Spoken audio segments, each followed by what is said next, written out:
أعوذ بالله من الشيطان الرجيم. بسم الله الرحمن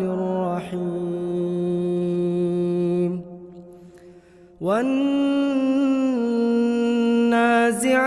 غرقا والناشطات نشطا والسابحات سبحا فالسابقات سبقا فالمدبرات أمرا يوم ترجف الراجفة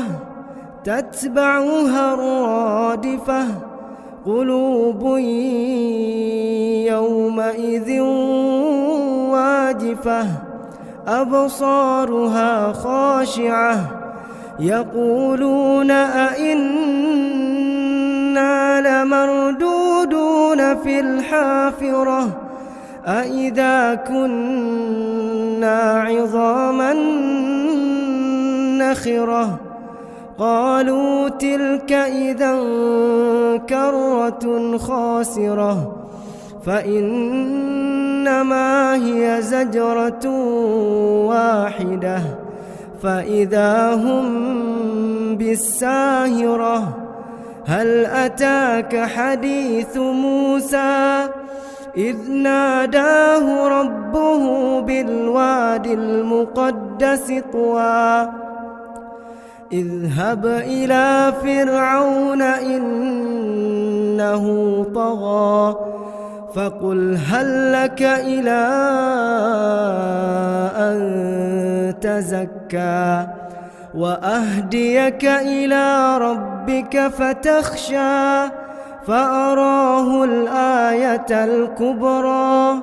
فكذب وعصى ثم أدبر يسعى فحشر فنادى فقال أنا ربكم الأعلى فأخذه الله نكال الآخرة والأولى إن في ذلك لعبرة لمن يخشى أأنتم أشد خلقا أم السماء بناها رفع سمكها فسواها وأغطش ليلها وأخرج ضحاها والأرض بعد ذلك دحاها أخرج منها ماءها ومرعاها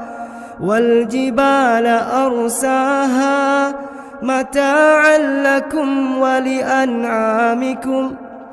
فإذا جاءت الطامة الكبرى يوم يتذكر الإنسان ما سعى وبرزت الجحيم لمن يرى فأما من طغى وآثر الحياة الدنيا فإن الجحيم هي المأوى وأما من خاف مقام ربه ونهى النفس عن الهوى فإن الجنة هي المأوى يسألونك عن الساعة أيان مرساها